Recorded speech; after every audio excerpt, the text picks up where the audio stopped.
for quite some time. The last year's estimate was at 250. I asked our engineer to give me a updated figure, and this is what we got back, 680. So if y'all have questions on that after I go through that list, he can answer some of those.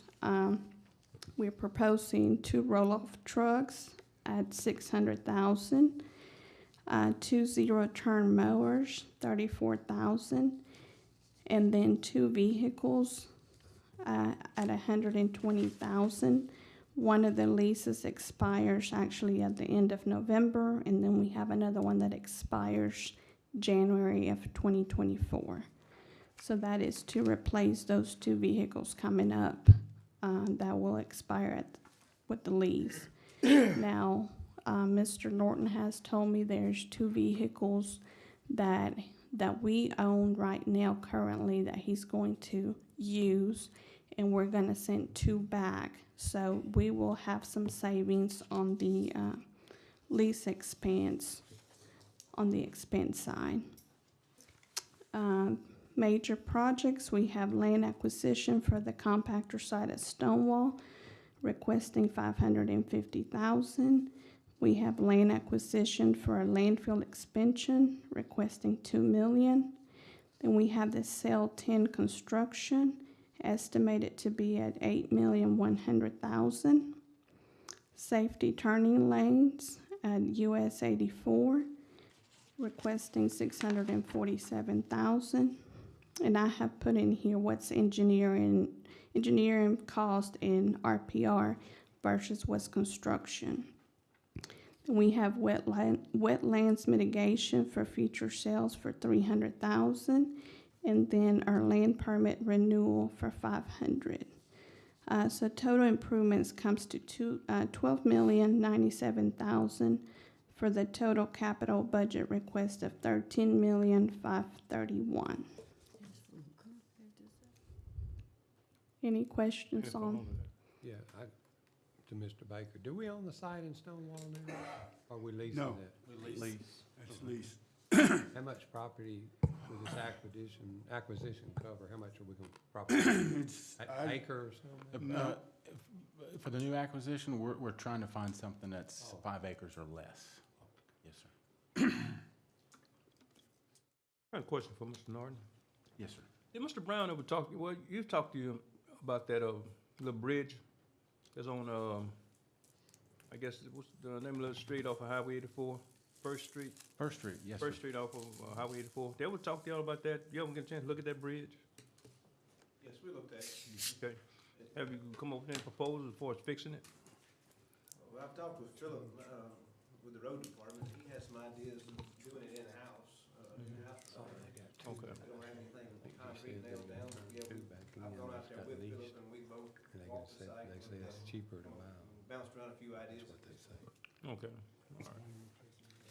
We have some possible opportunities of using That would probably be the fit. precast culverts that we're gonna get from Donut Hills might be an option. The issue there is they're so heavy, we don't know if we'll be able to lift them. We have to hire a crane possibly. To move them. We looked at a few options, yes, sir. Okay, all right. Keep me posted on that, because every time it rain hard, she gets scared. All right, thank you. I got a question. Is this, Ms. Garcia, this for one compactor site? This for just the compactor site in Stonewall? Yes, ma'am. It's for the land acquisition only. You will still have construction on top of that at a later time. For one compactor site? Getting paid. For real? It is up there. I'll take concrete. I have a question. On the 2 trucks, is that replacing the one that the landfill superintendent had? Is one of those replacing it, or was it total? Yeah, it'd be, that truck is not totaled at this point. I don't think it's totaled. It's not. We actually just received the estimated for the cost, and we should be taking that to the collision center and getting that repair. Okay. But it's not replacing. No, sir, that replaces 2 trucks that are coming up for lease expiration. Mr. Baker. Yes. I got a couple questions. So we spend 350,000. Let me back up. Materials, supplies, oil, and gas. What all does that include? Obviously, gas and oil, but what are materials and supplies?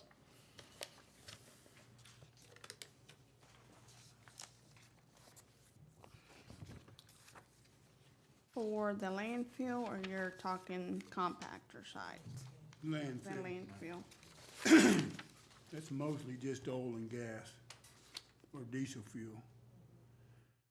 Okay, for, yeah, material supplies and oil, it's basically the Petroleum Traders Corporation that we're using, just the gas and diesel.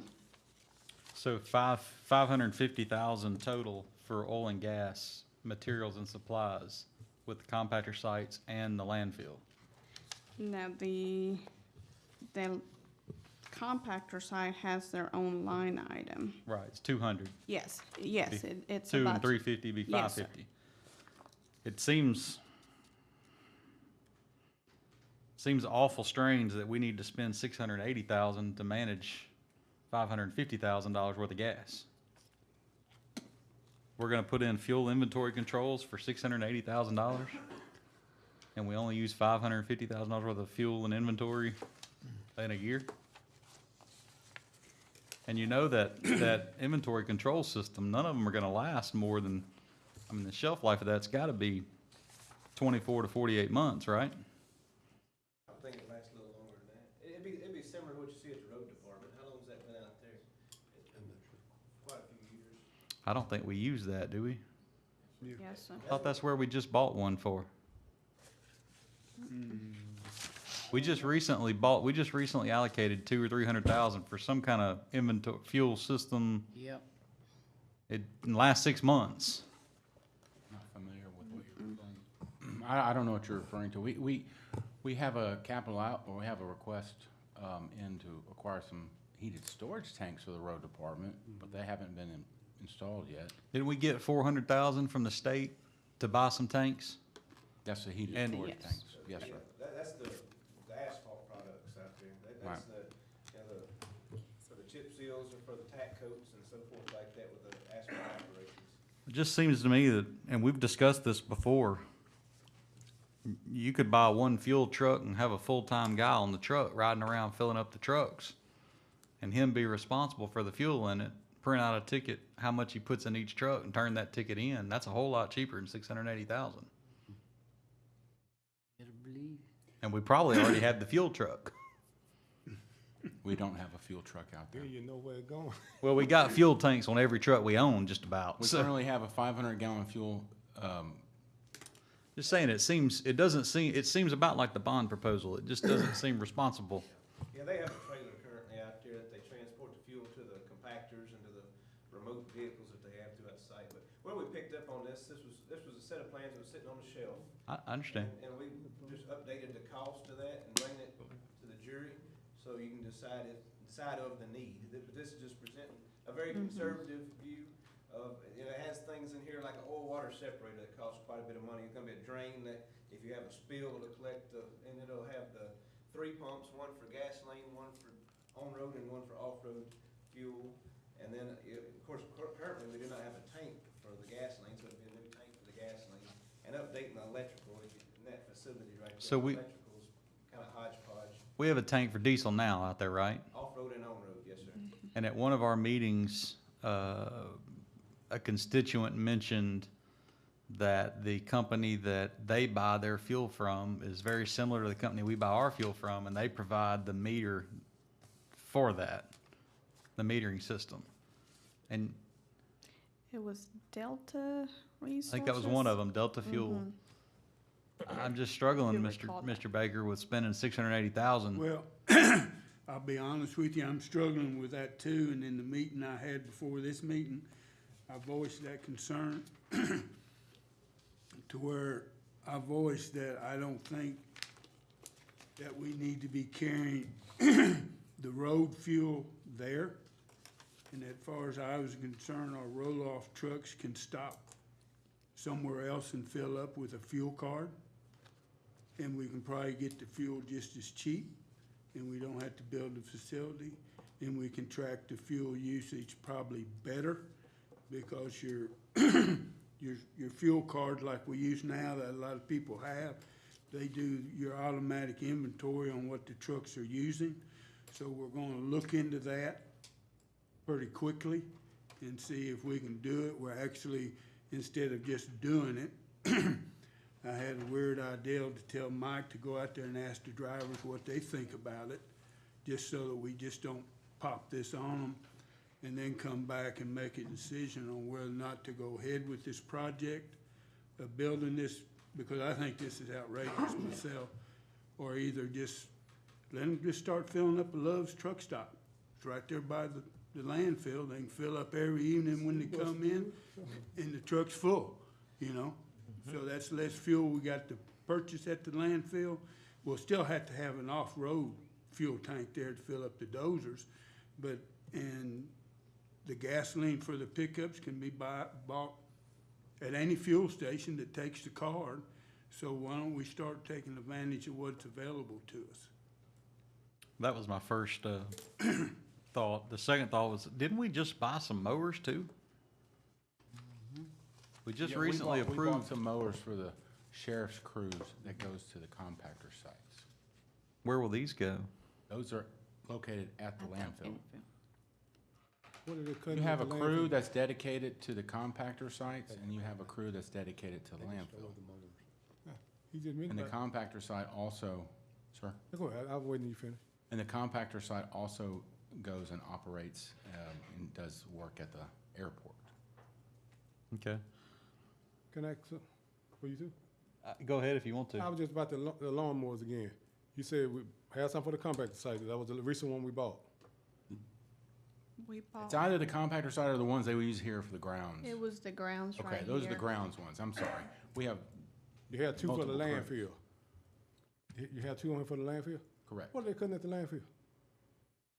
the grass that's out there, they have a lot of grass. I'm pretty sure it's grass, but what grass? Where about, I mean, where is it where you need two, Around the turn- perimeter of the building, you have, That much you have to grass cut, around you this have way? to cut, I was looking for one picture, but it's in the back. Ain't that much you grass? have to cut the grass around the perimeter of the outside fencing. You can't put those tractors out there, in some of the areas. That's what I'm advised. I mean, the crews have been out there for years doing that. No, we not saying, I just know it's not that much grass. I was trying to figure out why we need two lawnmowers to cut. And some of the A lot of slopes, grass. you can't get those tractors on because tractors will So they turn take over. those mowers up on the hills? As far as I know, some of them, yes, sir. Yeah? I didn't know that, so I was, oh. Need to get the remote control lawnmowers. They got them where the guy stands on top of the hill and rides the mower. Is that dangerous for them to be up on the hill with a lawnmower? Mm-hmm. So why are we letting them do that? So we ain't never got out of the Stone Age. Buy some weed eaters. And by the 'Cause way, I light had no oil idea would they do were the cutting the same hills, thing. you know, I could see. Yeah, I didn't know. I mean, I remember that Oil coming. will furnish your tanks and furnish your pumps and everything, as long as you buy fuel from it. My thing is, why all this don't go through a maintenance crew? I mean, we putting out a pretty good penny to Why the does it- sheriff department, or for mows. By the time we buy mows and paying for this free labor that we get from the prisoners, cause it's free labor. Cause it sure ain't nowhere rehabilitating them, cause, when they come out of jail, mowing ain't gonna help them a bit. I suggested when I first became police, you heard about, creating my own maintenance crew, and, I think we need to look in that too, with our own maintenance crew, and, cause we shelling out some good money, for real. Yes, sir. Mr. Baker, will you, I mean, I don't know what you want to do on this tonight, but I'm assuming you'll entertain some adjustments. I'll entertain, yeah. We hear I mean, me personally, I think you remove the 680 capital project, and I would like to see the last, I think, 2 years, we've moved $1.25 million to our sinking fund out of the solid waste. Because we know that bear is out there with our jail facility, whether we end up having to remodel the existing jail or whether we have to build a new one. We know we gotta do something. And we've discussed before that this is our revenue generator, I guess, if you will. And so, I mean, to lessen that hit, 680's, half of that amount. But I'd like you to consider, transfer, and I notice it's not on the budget for this year, but it was for last year, $1.25 million transfer. I'd like to see you put the transfer back on there. Cause like I said, you know it's coming, you just don't know what the solution is yet. Right. Yeah.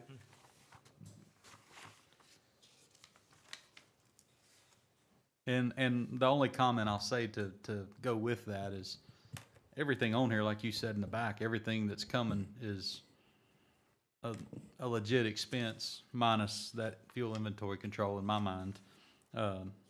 But you also have to remember, if you're gonna do it all at one time, that's fine. Yeah. But typically you wouldn't acquire land in Stonewall, you wouldn't acquire land at the landfill, you wouldn't be, I don't know if cell 10 will be built all next year, if it's a necessity to be built all next year. Yeah, cell 10 pretty much has to be built next year. And that's fine. I'm just saying you're doing a lot of stuff at one time.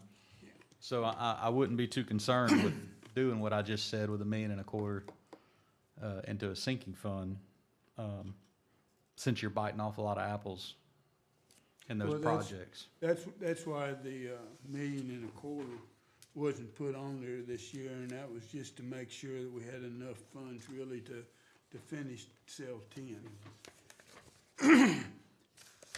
Which I believe now that this number that's down there for cell 10 is gonna be pretty close to right.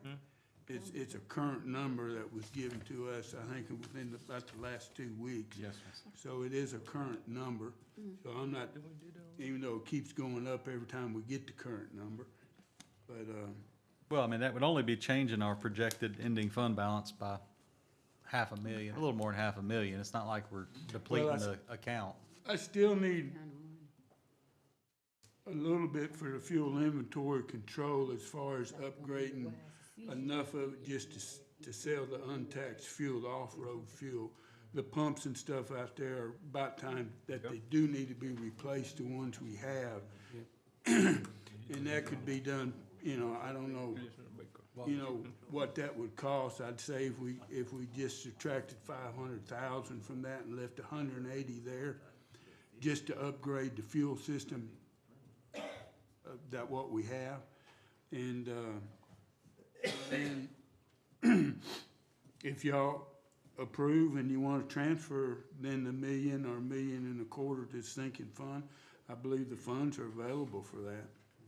I think we should do just $1 million, Mr. Kyle. I was just holding true. I mean, there's nothing special about $1.25 million. It's just holding true to what we've done the last couple times.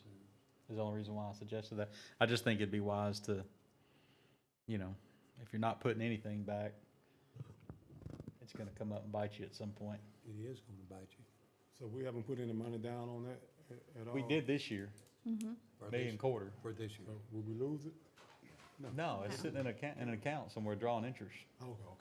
It's sinking, we actually went over that in the budget. It was a sinking fund budget. Yeah. And that money, I think it's that- been moved over there I think that twice. was the night you went to the funeral. Twice. So, would you entertain, for the fuel inventory control, let's leave about 100,000 in there just for any upgrades, because I know some of the pumps need to be replaced out there, some electrical work. So, Michael Reiser just advised that about 100 would probably be plenty for that. Well, you better put 150, the way Well, everything's going. Engineering fees. The conversation was 50, no, Yeah. let's go to 100, so I think 100. That electrical saying- was a big number in there. I think they estimated 130 for electrical upgrades, because currently, you got that pump house, that power powers that maintenance barn and the fueling facility, and the wires run through a little makeshift wooden building between the two of them and so forth like that. So if we wanted to actually take the opportunity to move the generator and get a new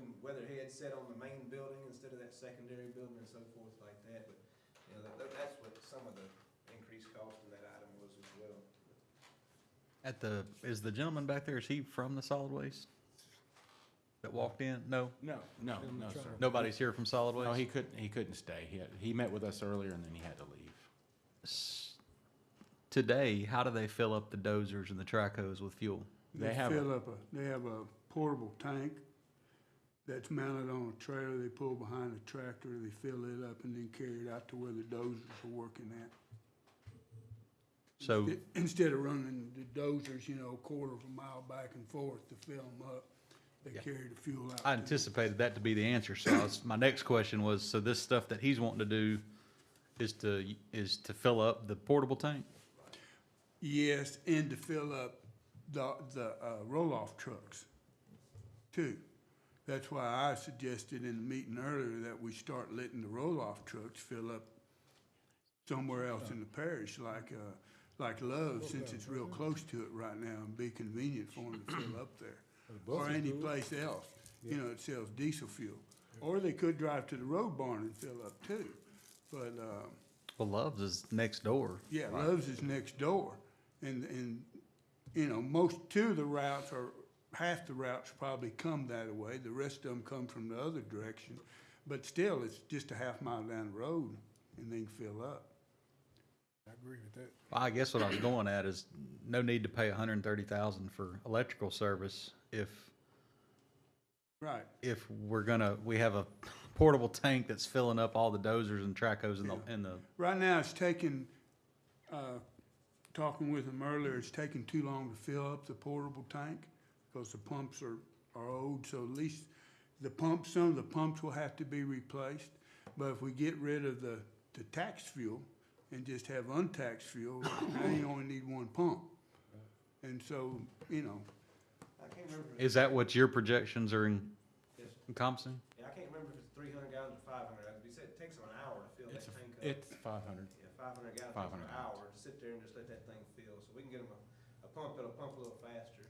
And then that facility, if you know where that's located at, just needs some housekeeping. It's been neglected for a few years, and that's where this electrical conversation and stuff comes in. It's not stuff that's urgent, but it just needs some housekeeping, some stuff cleaned up down in that area. So you think 100,000? That'd be a safe number, yeah. So let's just- could we lower that to 125? you can lower it to 100, 125. Well, I just know they're going Yeah, to, I know how things are, so make it 125. And then we'll take the rest out of the, put $1 million in the sinking fund? yeah. Can you make those changes, Ms. Lilly? Yes, sir, If I the will. committee so desires? Yes, so it's, bring that down to 125 and then add the transfer for $1 million into the sinking fund, correct? Yes. Get rid of the 680 then. Yeah.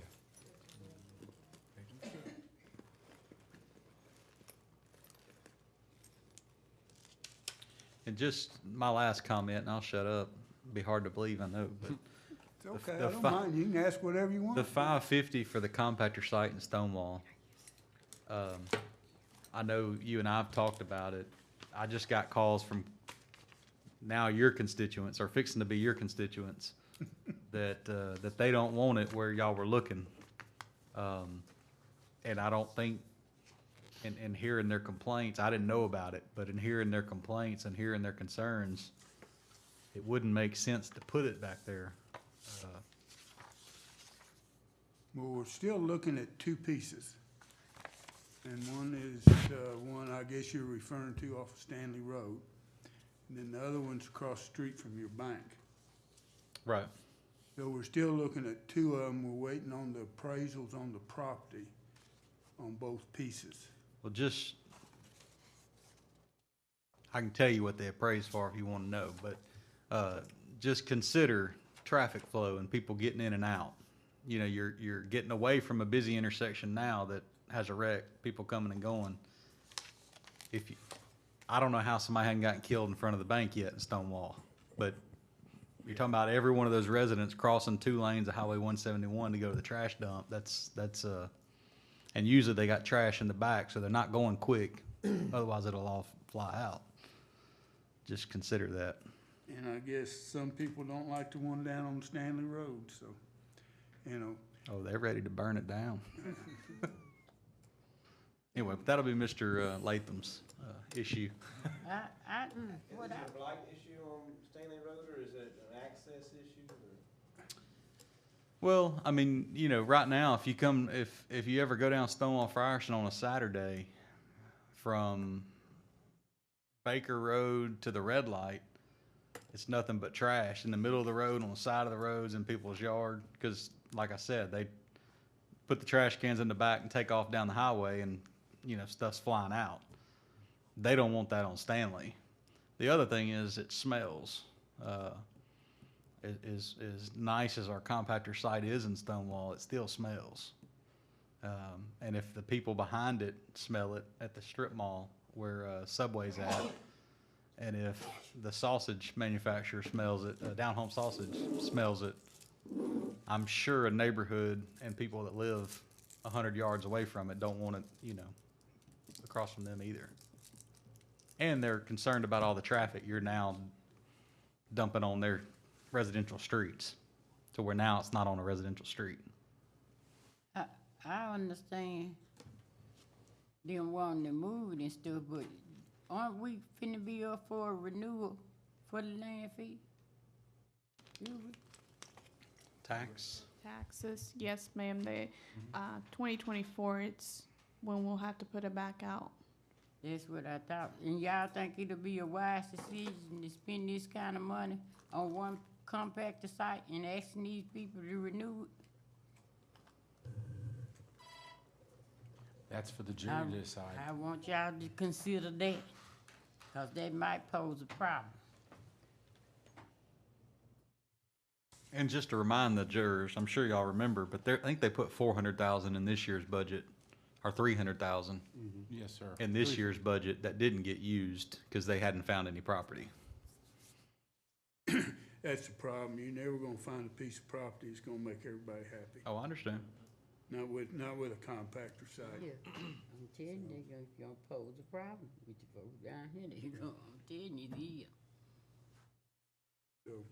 So, but we haven't bought any property yet, so we're just allocating the money, and the jury will have to approve any purchase we make, so. But the money has to be there to be able to buy it, so. Did you make the changes to the budget? Or are you gonna make the changes? I'm gonna make them, and when I present it to the full jury, it'll be made Okay. at that time. Okay. Any other comments on this budget? What they decide to add to secret. Million. Hearing none, then I'll take a motion to approve the budget with the changes. So moved. Have a motion, do I have a second? Second. Have a motion and a second, any further discussion? You ready, Jody? Getting there.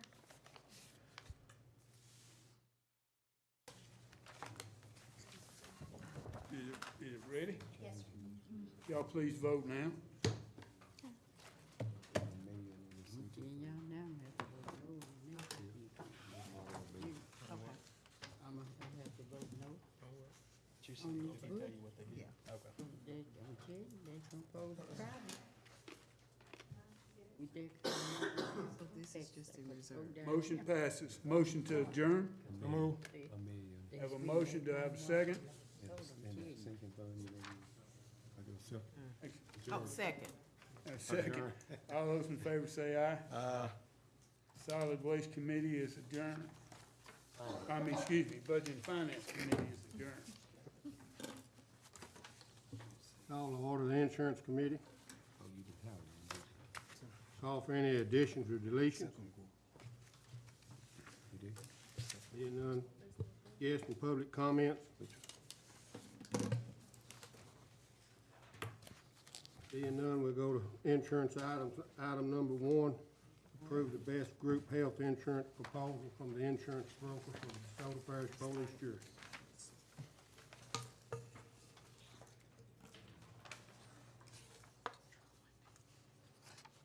Mr. Chairman? Mr. Latham, would you come up?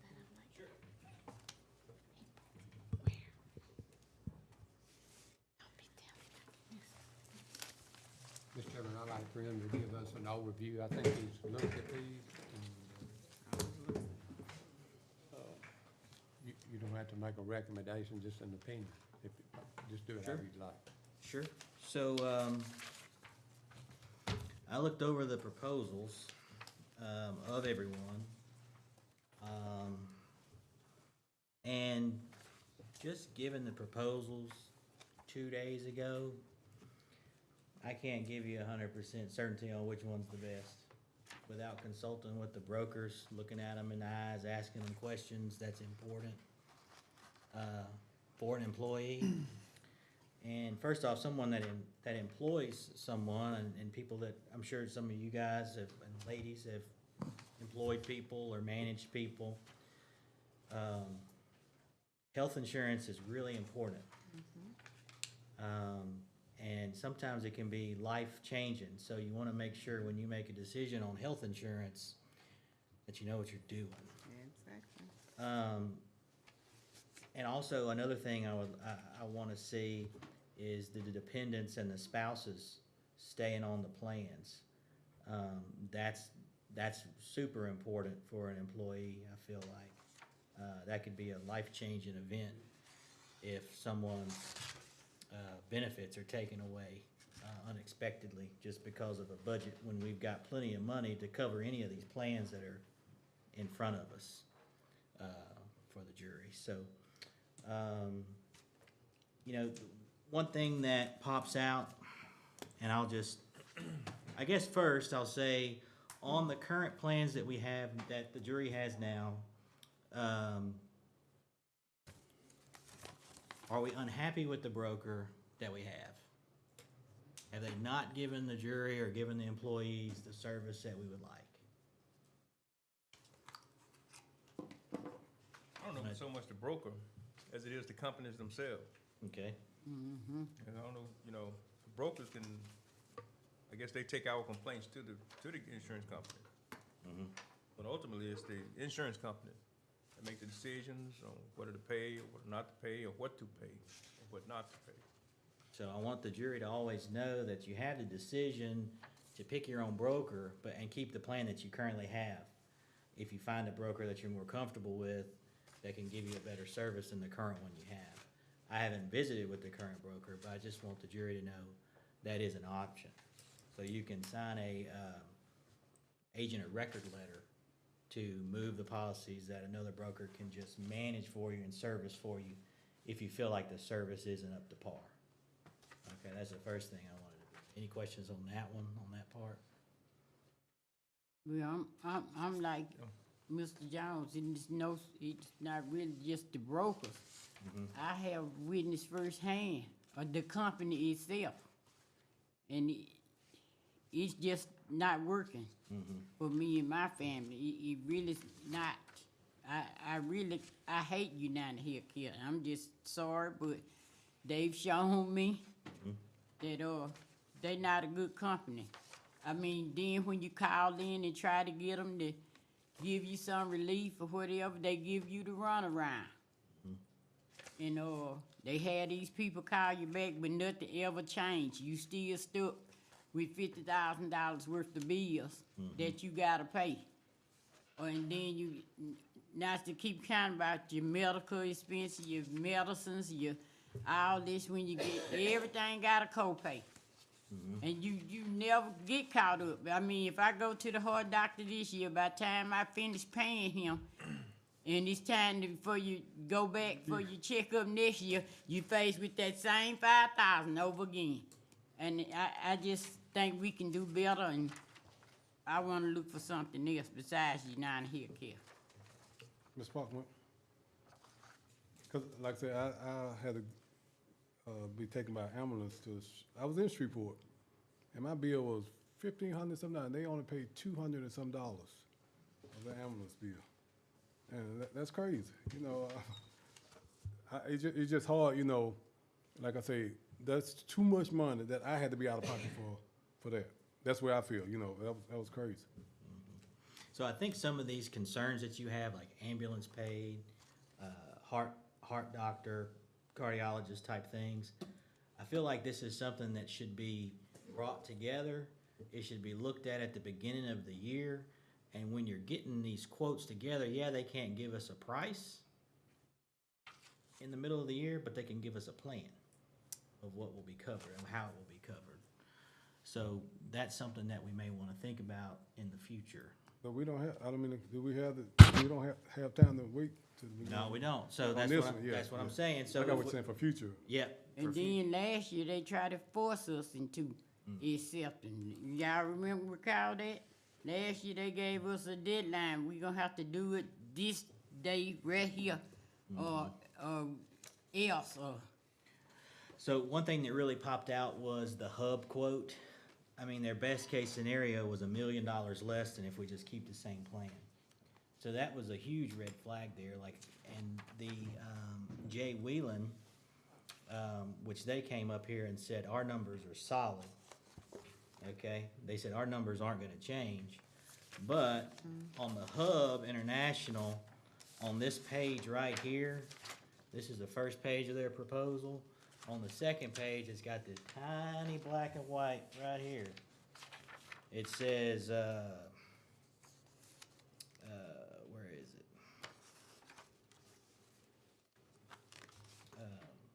All quotes need updated claims and enrollment information. It means they need our employees, our age, and everything else. So what Hub gave us is a quote. Now, quote is a quote.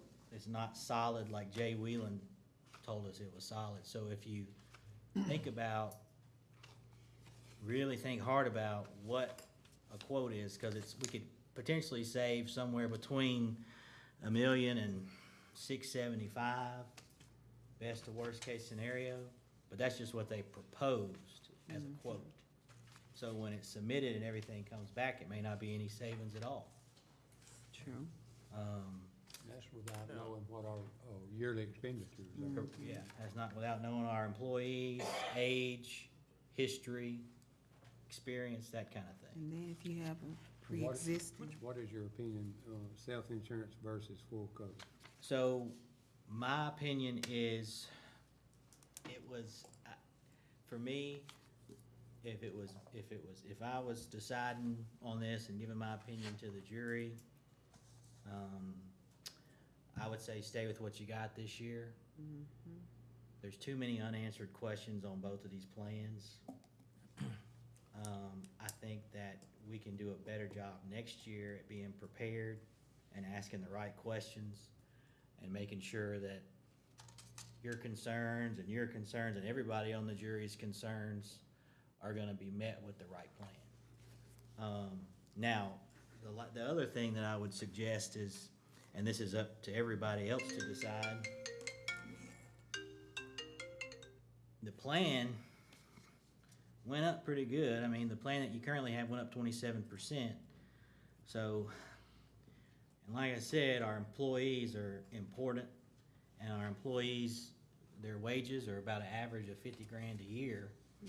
So if their health insurance cost is going up 27%, we may want to think about going back to the 80-20, the jury covering 80%, employee covering 20, or freezing what they pay currently to where it won't go up anymore, whichever is better for the jury.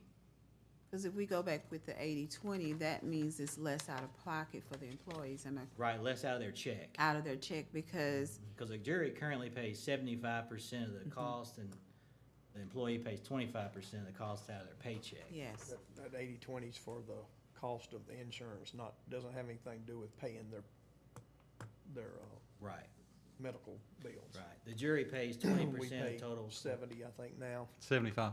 so we're 75-25. Mhm. Yeah, Right. We pay 75. So if we increase it to 80, if we do the 80/20, that's less out of their checks. Correct, because this is gonna put more of a burden, I feel like, on Yeah. the employees Mhm. rather than I the agree. jury. Well, that's your question, Mr. Kenny, so I'm behind you, so.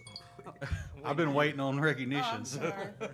He's over here, they just rude, they just Oh, speak. man. I actually raised my hand and I was acknowledged. Go ahead, No, Carl. I apologize. No, I was just messing with you. So when I have an insurance agent, whether it be home, auto, life, health, for example, my auto carrier now, when it's time for my renewal, he calls and he calls ahead of time, says, hey, your policy's coming up for renewal. Do you want me to leave it with your current carrier, or do you want me to, he's not a particular State Farm. And so he says, do you want me to price it out to others? How do you have any claims? Are you happy with them? All that stuff. So I've formed an opinion that an agent is supposed to look out. They're not only just somebody that sells you something, they're supposed to look out for you. Even when I had State Farm years ago, that State Farm agent still calls me to this day trying to say, you know, well, you're turning 40. You know, you need some more life insurance, or you're turning 42, or your anniversary's coming up. You can add some more life insurance. Anyway, they call and they advise me throughout life of what I need to do. Even if I don't do it, they still kind of give me ideas and suggestions. So my first question is, has our current agent done that with us at all? Or is it just us calling them when it's renewal time? I know last year we were under some kind of gun and told if we don't do it that night, we're gonna have to pay this much more. And They've reached out to us since we made inquiries early this year, May and June, about the obtaining claim information in anticipation of trying to shop around insurance. did they suggest the self-insured option, or did we ask them about it? I don't really recall if they suggested that or not, but they have, when it was brought up, they said we've made offers to provide self-insured plans in the past, but the jury kind of rebuffed that. Well, and I only say that to say that that's the important part of having an agent. Also, in my experience, I'm gonna go with car insurance because everybody understands it. Having car insurance and somebody runs into you, or having a roof that gets hail damage, oftentimes your agent goes to bat for you. And you have problems like what you're talking about. You know, whenever they didn't want to replace my whole roof on my house, they only wanted to cut out a square of shingles and replace that. I just made some calls to my agent. He took care of getting me a whole roof. And I think that's important when you think about y'all going forward, who your agent's going to be for that. If I can, I will say they have done a good job.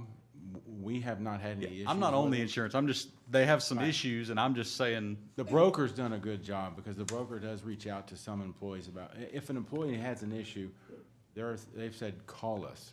We'll be there, we'll answer your questions, and they have done that, and they've been pretty receptive. Well, from experience now, cause Melissa, I brought all my stuff down here. If you need some help, bring stuff. I brought my stuff down here. Melissa took it. She was supposed to be getting with the brokers. I got the same runaround right over again. I still was faced with that $50,000 worth of bills I had to pay, along with all the other bills from all these other little people that I went to the specialists. See, we have to pay bills from not just the hospital, the specialists. If you sent you to a heart specialist, if they send you to an eye specialist, if they send you here to a lung specialist. I mean, United Healthcare hadn't shown me anything. I'm like, Mr. Fuller, they pay less as possible. And when you call them and ask them, why is this? Oh, Miss Real, we're gonna give you such and such and such and such, and you still pay. You gonna pay them bills, or it's gonna mess up your credit, one or the other. So I'm sorry. Maybe if I hadn't got sick as I did and was faced with this, I have a different perspective. But for us, the brokers, I've been here 8 years, and I hadn't liked the United Healthcare for probably 5 of those 8. And I have never seen the brokers present us nothing but United Healthcare. That's all we ever been presented with, was United Healthcare. I wanna see, is somebody else besides United Healthcare? That's the part that made me second guess the broker. With they getting the incentive to give us United Healthcare, or I believe last year Well- we had more than one. And I wasn't finished. Sorry. But I was I'm just, sorry. I was gonna let you try to go for a little bit. But I'd like to point out a few things. Under just the middle plan there on our sheet that we passed out Monday night, the premiums for the employee and the employee and spouse and the employee and children, they actually go down. So if you go to self-insured, what the employee pays is actually less than if we renew. So it's actually better for the employee. In two ways. It's better for the employee because it costs them less a month or a paycheck for their insurance, but also when the mothership, the police jury, has more money, they can afford to do more things, either buy better equipment for them to operate on, safer equipment, more training, they might give better raises, they might give cost of living increases. If they constantly expend that money, they don't have that as much money over there to do that with. So the self-insured, that's why it's a wise move to go after the self-insured insurance. Secondly, I don't know why everybody thinks that we have to go to a decision and a plan for January or for February or for December 31. If I'm not mistaken, our current contract is either expired or about to expire, correct? Mr. Latham and I switched places because there's some of these things that I can give you some good. Hey, we'll let you come up in just a second. Is our current contract expired or is it expires in December? So it is a guaranteed contract for 12 months, but you are not in the contract for 12 months. You guys can walk away in February, any month, and there's Okay. no penalty. So we can pay the premiums this month, we can pay them in December, we can pay them in January, we can pay them in February, and then decide to go self-insured. Yes, and that's a discussion I have with Blue Cross, and I'll elaborate on Okay. that. Well, and I'm just wanting to point out that don't think that we have to stay with what we have by tonight or by next week or by next meeting, because that's not the case. You can simply choose to stay with what you have until you have a better solution. And that solution can come at any time. I totally agree with that. And- I think self-insurance can be better. And the one thing I want to point out is the reason that other players on the field can't give exact numbers is because, as typical with the industry, the current company won't release the information that they need to factor that, to factor that new premium in. So, without knowing too much about insurance, you can do one of two things. Either they can help you provide it, or they can advocate to get whatever you need, and they can give it to us, and we can give it to whoever we need to give it to. Or, as Mr. Latham pointed out, you can change your agent of record and appoint somebody else that they get the information, they go run with the numbers, and they tell you what they can do. There's more than one way to skin the cat. But, I don't believe anybody here is wanting to cut people off the insurance. I don't believe anybody here is wanting to take insurance away from anybody. But also, you can't, no business that I'm aware of can just agree to take on the increases year after year after year.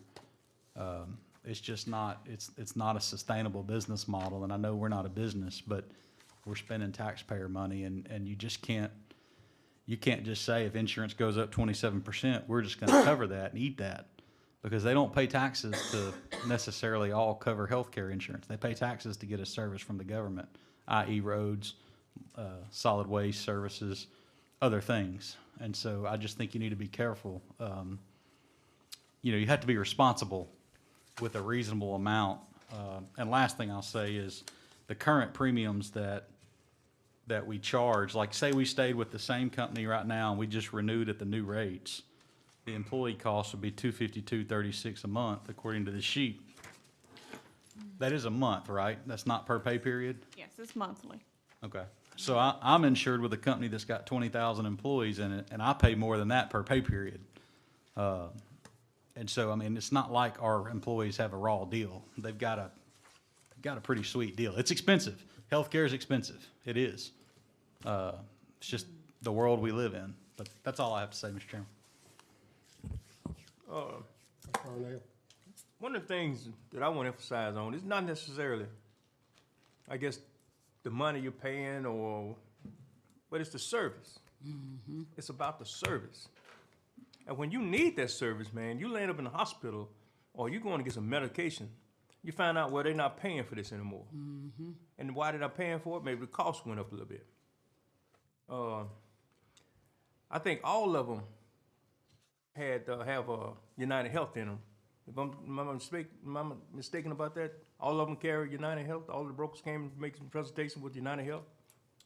They could all write it if they wanted Right. to, I would imagine. Right.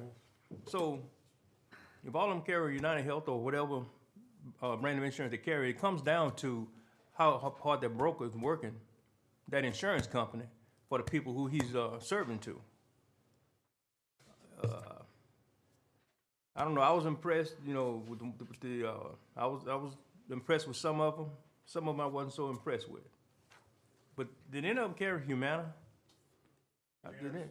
Humana is no longer in the group health business. Okay, good. Humana shouldn't even be in the insurance business. Be honest with you. They shouldn't even be in the insurance business. But I think that's what I want to emphasize on. It was about service. And if something, like if we're in the hospital or something you need, and I do want someone to call me up. I want somebody I can call and say, hey, look, let's look at this. They're telling me they're not going to renew this or they're not going to pay for this. You don't want to be laying up in the hospital and all of a sudden they tell you, well, we're not going to pay for that. I had a mild heart attack last year. And I'm in the hospital and they call on the phone, well, the insurance won't pay. The insurance won't do this, the insurance won't do that. Well, what the hell? I'm paying my money, I'm paying this, and their presentation be good. But it's the service that's bad. So. I mean, I'm like Mr. Ornell, cause he take my insulin. Now, they'll call me and say, we no longer paying for this insulin, but that's the insulin that worked for me. So now my doctor got to start me on a whole new regimen, which don't work so well. So now I'm in the situation where I'm having a hard time controlling my blood sugar because the insulin that was working for me, we no longer pay for this. That's the kind of experience I done had with United Healthcare. And sometimes this be in life and death situations where I went to one hospital and they were saying United Healthcare ain't paying for this. They're not paying for that. You know what I'm saying? And I'm saying, well, I got to get out of here because I'm going to die up in here. So I need to move around. So I went to another hospital. See what I'm saying? So I had the people in the hospital that fought the insurance company for me to get a lot of the services I got. But the hospital I wasn't getting the services from, that's where I ended up paying the $50,000. And they did diagnose me wrong. I almost died. Thank God I'm here today, but it wasn't cost of United Healthcare, it was cost Sherman. And that's my hospital, and whatever insurance company we get, they gonna need to cover them.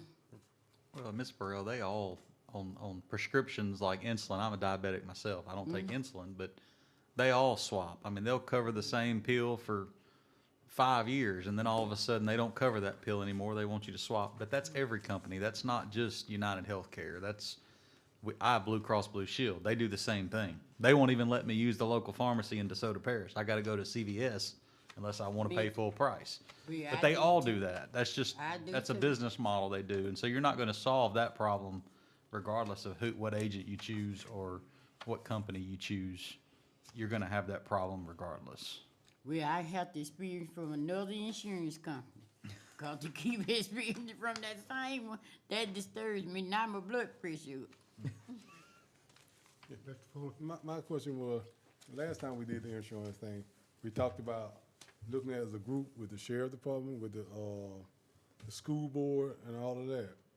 Whatever happened to that? To try to get the rates to come down. Whatever happened with that? The sheriff has their insurance through LSA. We don't qualify to share with them. And from what I understand, the school board has a different plan. We didn't, we were not eligible to join with them. How is They that? got I'm telling you, that's what I was told. I don't know why. The school board and the DeSoto Regional Health System, they both have self-insured plans with one of the people that came to us Monday night. Is that right? How can we not, I mean, I'm gonna need a little bit one more than then? that to say. How do you explain it? We can't get the same program they have? I mean, we don't. I can't qualify. explain it. How- I'm what do telling you think what we I was qualify? told, so Sir, I can't explain it. I'm telling you what it was what they communicated to me. and you repeat that again for me? I said, I Lose me cannot again. No, I'm talking explain about it. lose me again, explain what they said again, why we don't qualify? The sheriff's department utilizes insurance through LSA. It's a group plan that they have statewide. We're not first responders. We don't qualify for that.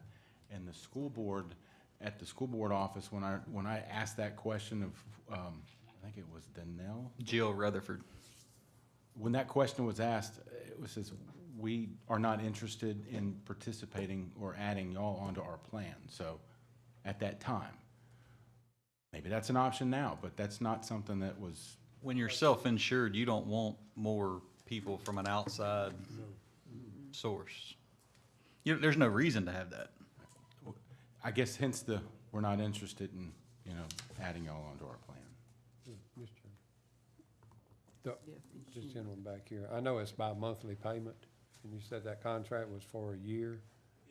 The rates are guaranteed to you for a year, but you are When free does to it- leave at any point. Well, I understand that, yeah, but when does the,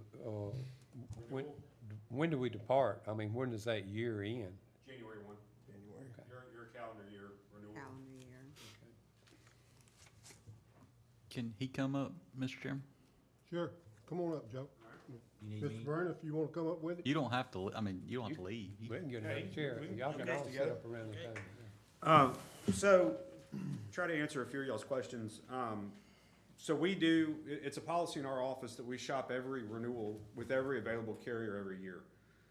So in this case, it was Blue Cross and Aetna as the fully insured alternates that were not competitive. Humana's out of the market effective November 1. Y'all were with Humana at one time. Y'all been with Humana, you've been with Health Plus, you've bounced back and forth between Blue Cross and United. The proposal that we offered from Blue Cross for the self-insurance mirrors a fully insured health plan. So right now, when you're fully insured, your contract it's built. This is the contract, this is what's covered, this is what's not covered. When you go to a self-insured health plan, let's say that you go with Blue Cross. There's about a 4 to 5 hour phone call where somebody appointed, usually it'd probably be one of them, you go through the contract line by line and you can make alternates as you want. We're gonna cover this, we're not gonna cover this, we're gonna cover this at this rate instead of this and that. And our recommendation if you go self-funded is the first year you mirror the fully insured contract. And then as the years progress, you can make edits as you see fit. Okay, I see what he's saying. The other, and I'm not gonna sit here and disparage other brokers, but the word that kept being proposed by the other guys the other night were cost containment. Cost containment is a nice way of saying cutting costs, cutting care, cutting prescriptions. You go with a third-party PBM and you can start eliminating medications that you don't want to cover that are high dollar. Humira is a great example. Humira covers 4 or 5 main diseases. Humira pins $14,000 a month. Under a self-insured plan, you guys can just say Humira is not covered. We're not paying for it. Blue Cross will not allow you to go that extreme. That's more of a PR thing for Blue Cross because nobody's going to ever blame the employer. They're going to blame Blue Cross. And Blue Cross doesn't want their name out there and people saying, well, they told me that Humira is not covered. They won't pay for it. So that's the thing that I want to caution you about when you go the third-party route like what was proposed by the other brokers. Narrowing the networks is another thing. Now they did network steerage where they're trying to move your employees to DeSoto Regional as an alternate, but on a self-insured plan, you could just say that's the network. We don't like Willis-Knighton's reimbursement under the network that we have, so Willis-Knighton's excluded. You have those sorts of options, and those are the kind of cost containment items that you see when you start working with third parties. Now, as far as United versus Blue Cross goes on the self-funded proposals, United is projecting less variable costs. They're projecting less spend, but their fixed costs are higher. It costs more to administer the plan. It costs more for the stop loss. Blue Cross has the highest negotiated rates in North Louisiana. So if you go have a procedure done, you're going to pay less, and your plan's going to pay less under Blue Cross than they are under United Healthcare. So if you're going to look at those two proposals, I'm going to tell you that the better option is Blue Cross.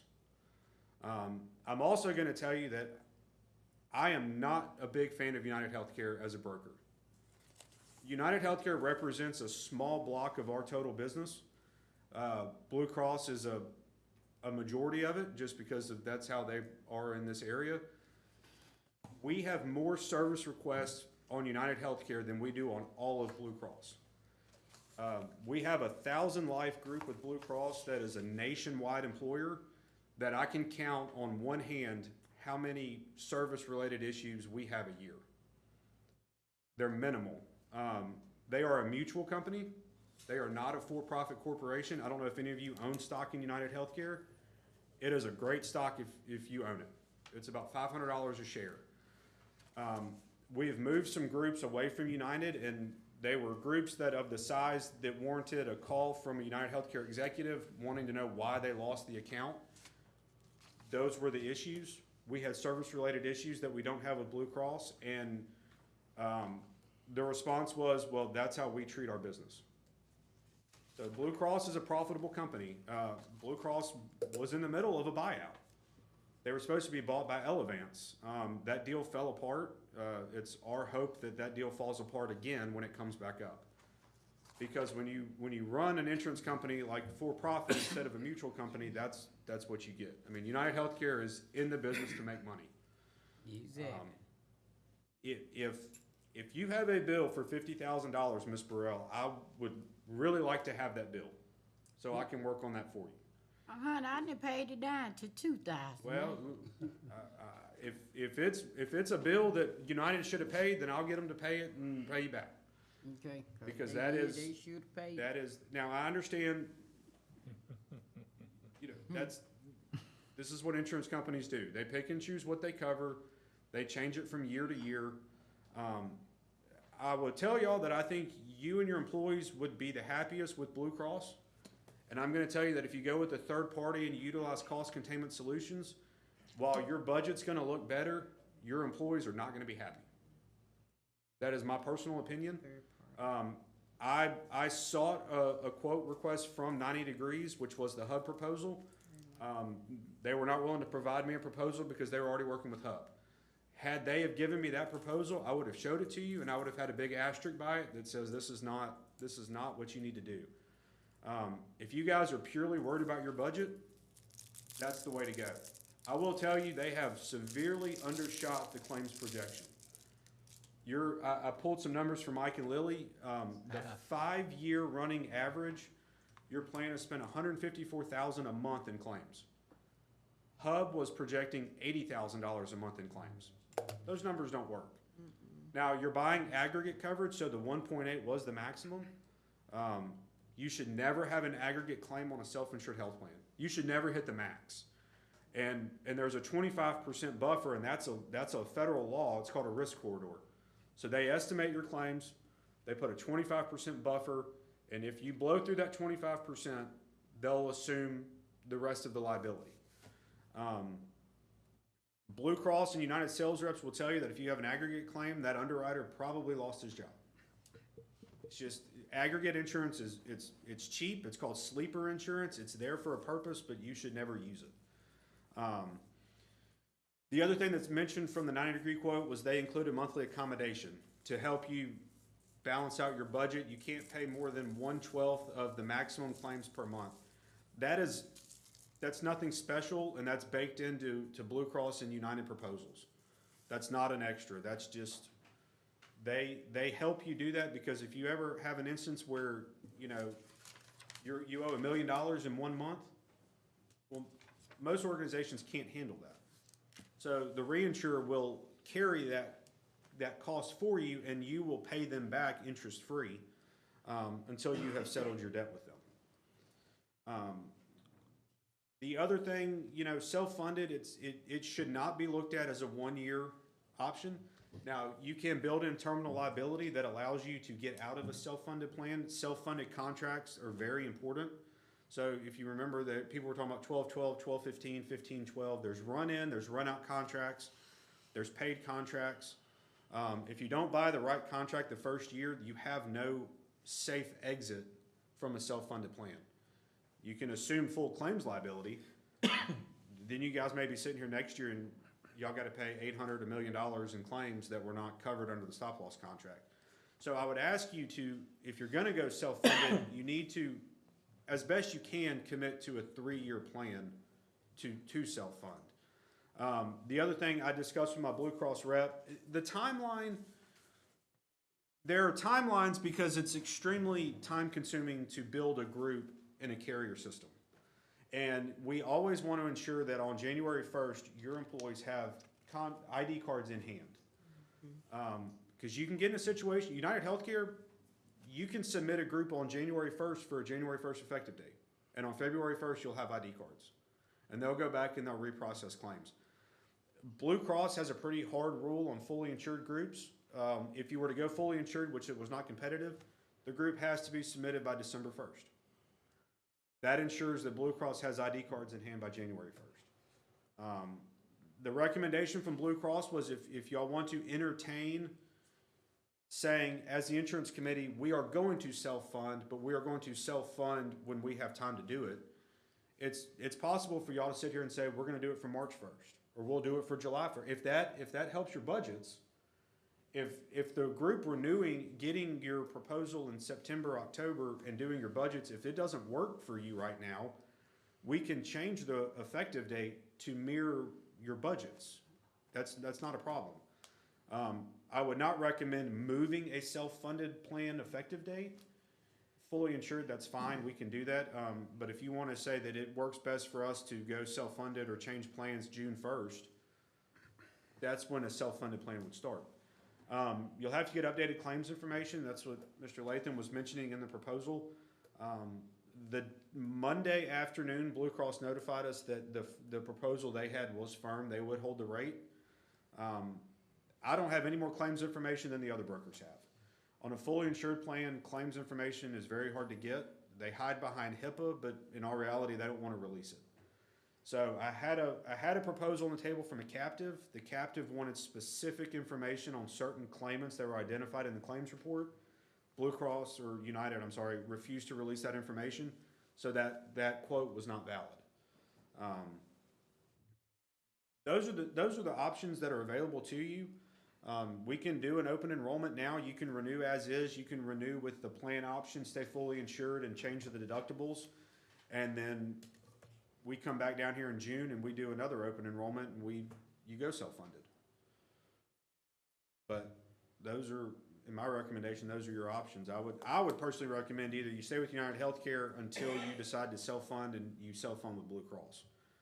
That is what is going to make your employees the happiest. And that is something that in the years past, Mike last year and Steve years past, we have proposed changing the benefits to save the jury money, and that has been rebuffed year after year. And that's a good thing. That's a good thing for your employees. We have employers that think like you, and I have employers that it is nothing but the bottom dollar. What is my hit to my budget? And that's all I care about. So you're looking after your employees. That's very important. Y'all have other benefits. Y'all have disability. You have life insurance. You have dental insurance. You pay for the dental insurance.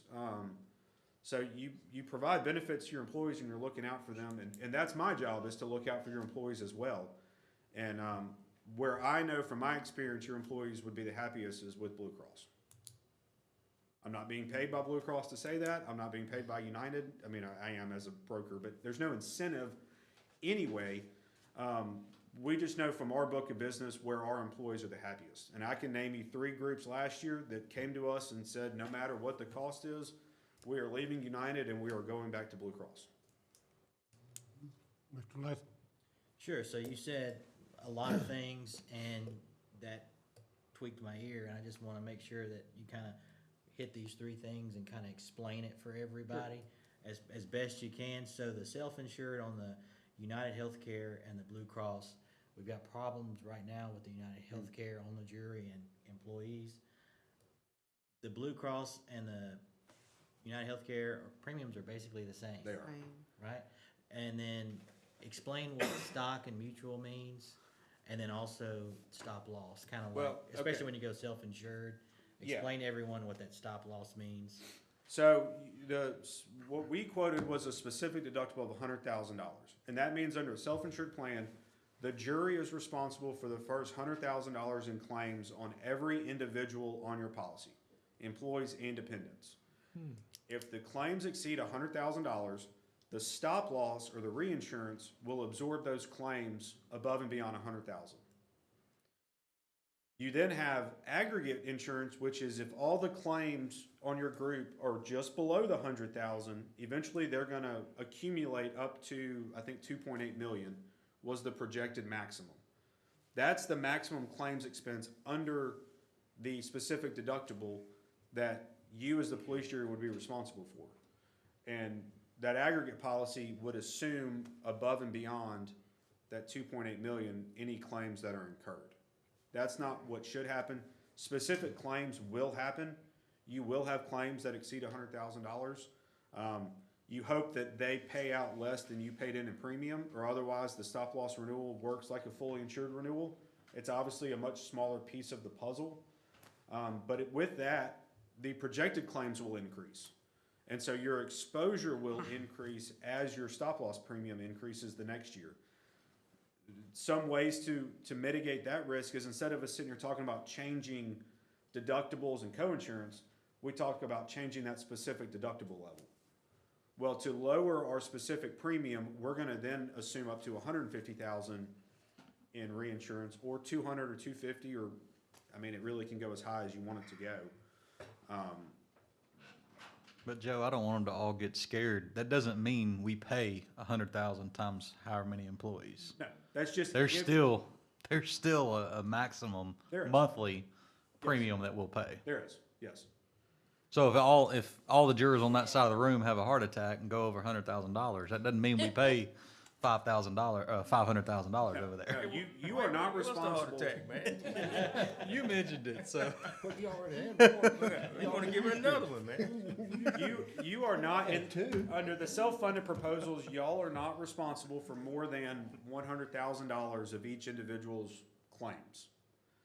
Now that gets into after the deductible, after the coinsurance amount. I mean, the employees are responsible for a portion of the claims. And then the jury, because you are, United and Blue Cross are not the insurance company at that point. You are technically the insurance company. They are simply providing an administrative service, and you are the one who are paying the claims out of a claims fund that you contribute to. We're riding on their train, but we're paying for the train to move, You basically. are, yes.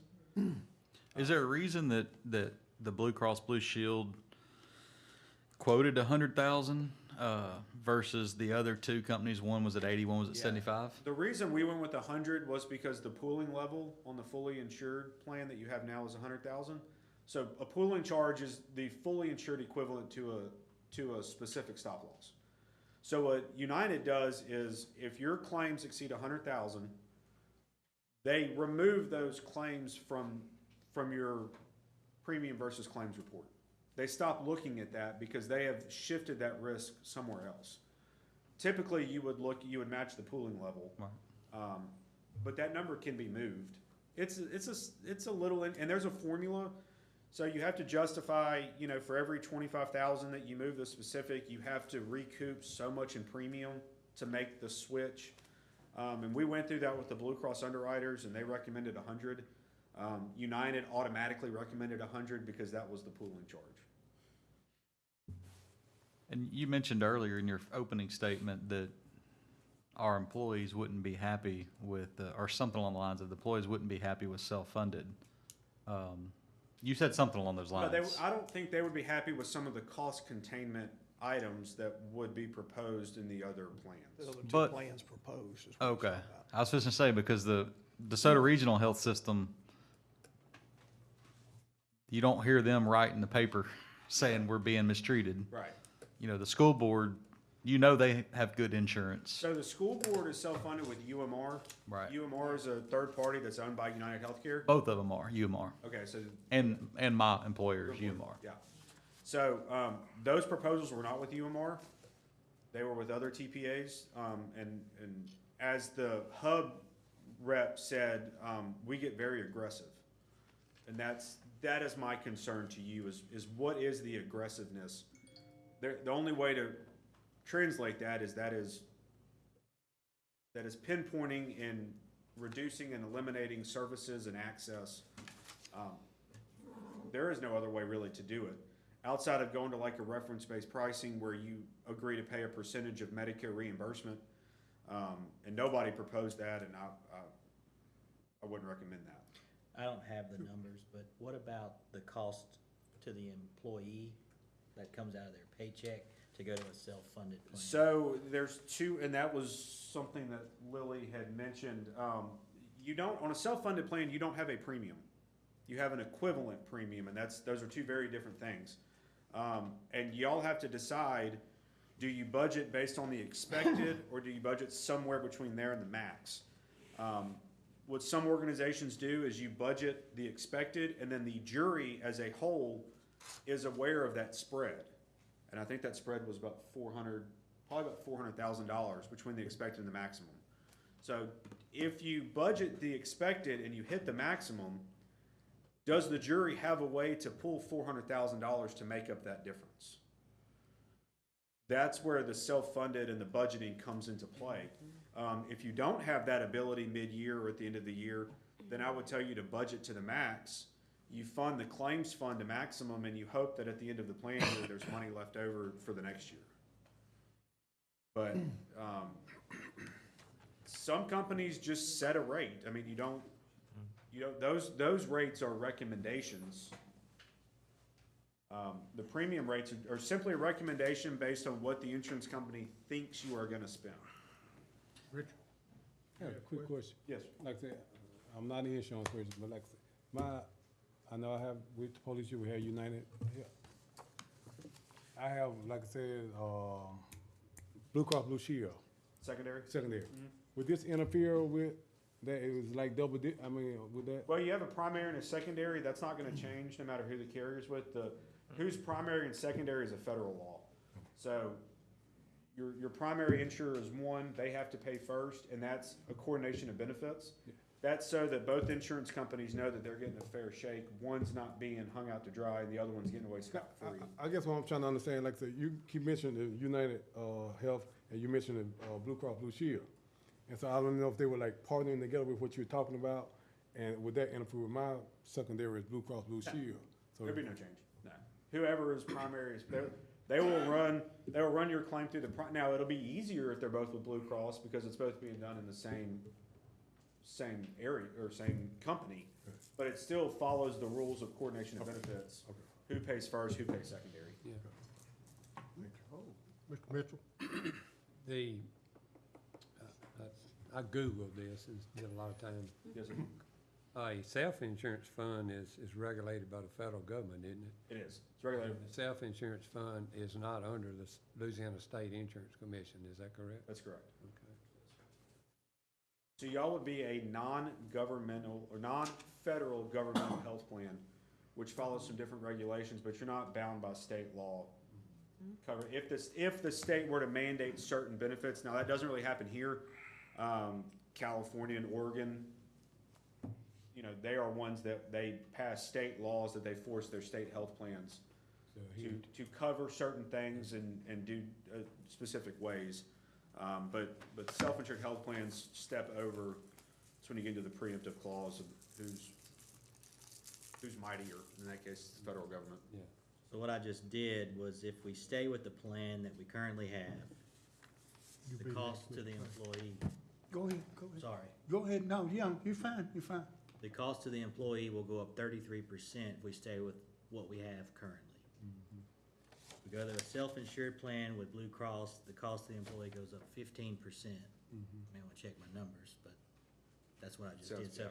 So it's about half of what it will be if we go to self-insured for the employee. Just figured that was important. Lily, can you elaborate on the budgeting, expected versus max, and y'all, and then what is that, what happens if you hit the max? Do y'all have a trigger to cover that in the budget? We do. I mean, currently, right now in our general fund, that's where we will have to pull it from. It would be from the general fund. And right now, we do have, money available there. We talked about budgeting for the expected. Now, however, if y'all wanted to set a certain premium, then, because we even talked about going the middle, not all the way to the max, not all the way to, and not the expected, but just middle ground on that. But as far as if we were budgeting for expected and we came at the end of the year where we had to pull, $400,000, then currently right now we could. On the flip side to that too, we go self-funded, you get the medicine rebates, you can be with a 600 surplus in that account too. So you got to look at both sides. Also, if we go fully funded for the max, then if we never reach it, doesn't that money roll over to the next year? It does. It'd be like still in the bank for us. Yes, and Yes. so you'll have a trust account Yeah. with that money, and then at this time next year, then you're sitting here saying, okay, I do we would want- suggest funding for the max. And that way we're looking towards next year already.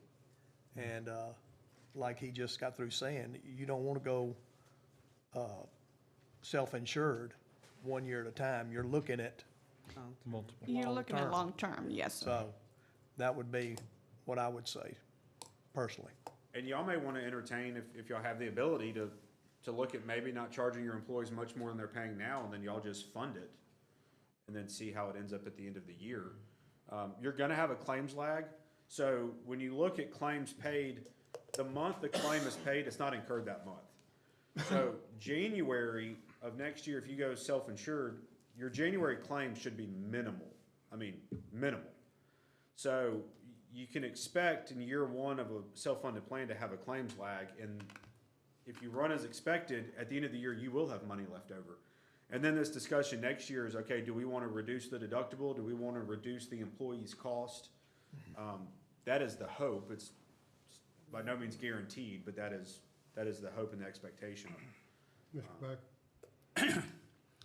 I'm gonna play dumb, which I am actually sometimes. You kind of lose me on numbers sometimes. And so we're looking at these expected and maximum, and then there's the $100,000 deductible, Yes, sir. okay? Which I don't quite, I understand the expected and the maximums, the $100,000 deductible. Where does that money come from? That is from the equivalent premium. So you're still charging a premium, y'all are still contributing to a premium. Some of that money goes to administrative costs to run the plan and buy reinsurance. The rest of it is to pay the claims. And the Okay, claims so, fund is, so if we pay you $2.3 million, the 100,000 comes out of that? it does. Okay, so we're not looking at 2.3 million Well, no, plus no, sir. 100. It's just that there's a certain amount of deductibles that come out of the 2.3 million. And really, I don't even know why the number's there. It's confusing to me because we're gonna give you $2.3 million and you're gonna pay the insurance claims off of the $2.3 million. Well, you're Well, we'll not pay 'em. guaranteed to pay the 2.3 under a self-insured plan. That's what United or Blue Cross thinks you're gonna pay. Well, I understand all that. Yes, sir. That's why there's an expected and a maximum. Correct. I understand all that. So basically how it works, we pay you a premium note. I don't know if we pay this all up front or we pay it to you monthly. Monthly. Monthly. Okay, so we pay it to you monthly. And if the monies aren't spent or there's not claims to take money away from that, the money sits in a bank. Yes, sir. for lack of a better term. Yes, sir. And then the money is paid out as the claims are made. Yes, sir. And then if we pay over, or our claims go over the expected, they can go to the maximum. Let's say they go to the maximum. And so you're gonna holler at us and say, hey, you gotta pay us some more money because we're getting up to the maximum, right? Well, you'll continue to pay your claims as they're incurred. Right, to the right, max. right, but basic, simple. Yes, sir. Once we go over if we pay the expected and our claims are over the expected, then we got to pay more money until we get to the maximum. Once we get to the maximum, then it's on the insurance company, correct? Yes, sir. Okay, That's but what your stop loss is for. but when we come in the next year to renew it, if we went over the maximum, they gonna sit there and say, this is gonna go up. Yes. Cause they gonna want their money back, There, basically. you'll more than likely see an increase to your reinsurance, and then your claims projection, your expected and maximum are going to increase. Right. Yes. By the same token, if we just pay the 2.3 and we don't spend it all, well, then the next year it could be lower. On the fully insured, on the renewal? I'm talking about this self-funded. Self-insured. Okay, ask me the question again. Okay, so if we pay you 2.3 million and we only have $2 million worth of claims, so now we got 300,000 in the bank, correct? Basically. Yes, I see what you- yes, You know, basically, I'm talking real simple. You incur $2 million of expenses. Right, Let's do it that way. right, And there's right. 300,000 left over. Okay, Yes, so sir. then the next year's plan could be cheaper? You always have medical trend. I mean, it's very hard to see the projection go down. Seldom see anything. But, I mean, if you guys have a great year and you don't incur any specific deductible claims, I mean, that's a great negotiating tool for next year. You still are more than likely to see an increase in your expected just because Okay. medical trend is what it is. If we only have $2 million worth of claims, then very simply, what happens to the 300,000? It's ours. It's yours to use for next year. Okay. And then you Okay. decide, Okay, it doesn't matter, one way or the other, we get a better deal the next year because we're playing with $300,000. To start with. And Okay. Mr. Baker, that's the whole design and theory behind self-insured, is you want your company, i.e. police jury, to not have Right. what they project to Right. be your expected or your max. You certainly don't want a maximum year. You want to talk to your employees real good and say, hey, Well, no. be healthy. But here's, so I sat down today for a long time with Todd that runs the hospital, and they're on a plan, and he explained all that to me. What they do is they constantly, I think somebody referenced this earlier, I don't know if it's every 3 months, 6 months, or every year, they tailor the plan to fit the needs of the group that is on it. So, like Todd mentioned this morning, that he had a baby that was born, an employee that had a baby that was born that needed open heart surgery 2 weeks after it was born. That's a massive surgery, a massive cost. They figured out some way to send the baby to Children's Arkansas Children's, whatever, and do that in a separate way. I'm assuming with another insurance, like a backside insurance plan or something. I don't know how they did that. But he said if they see that their employees are struggling with insulin or diabetic issues or are needing more diabetic medications, they can tailor that plan to be more cost effective to fit those people. If they see that all the employees are having heart attacks, they can tailor the plan for that specific element. It's not like they have to cover everything out. You have control. We have control. Our plan administrator would have control over tailoring the plan to meet the people that are in the plan's needs. It'd be like you going to the grocery store. I wouldn't buy steak because I don't eat steak. So I don't eat any steak in my house. That's an oversimplification way of how it would work. Right? yes, Correct? yes, on a self-insured health plan, it is your plan. And it is your plan to tailor however you see fit. And that is something that can be done. I mean, because at that point you have access to detailed claims information, and you can see where trends are, and you can see where issues are, and you could say that, hey, here are the top most 5 popular insulins in the country. we're gonna cover all of them at no cost to the employee. I mean, that's, becomes a plan cost.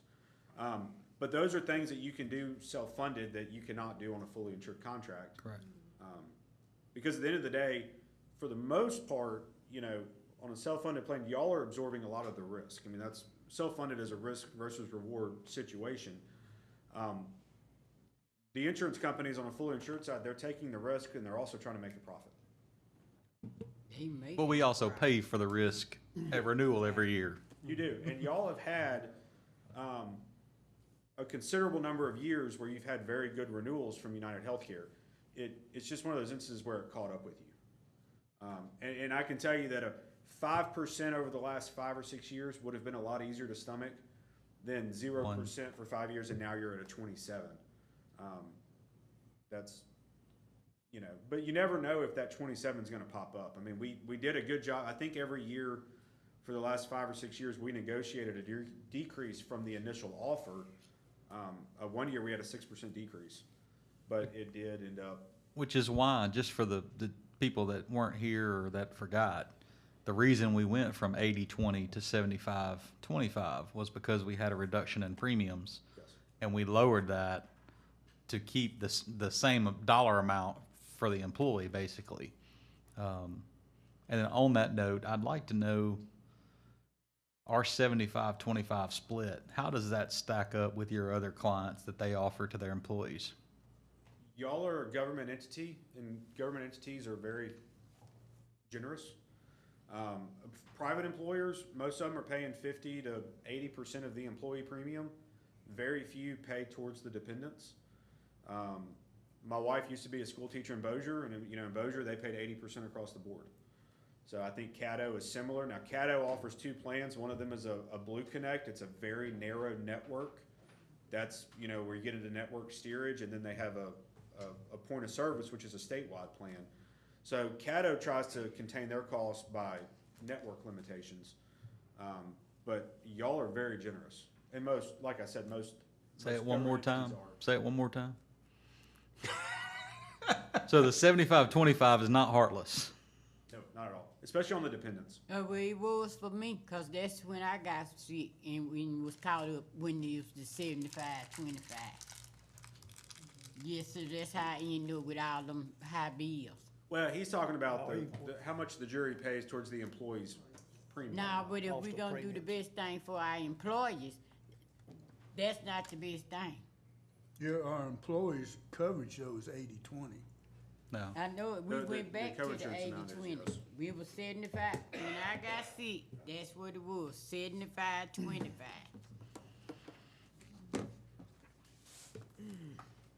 Cause I was one of the first people in DeSoto Parish that got the COVID virus, and I almost got out of here. And I'm telling y'all. I will give you a brief comparison to previous years. So we left Blue Cross January 1st of 2016. We left them with an offer for a $770 rate.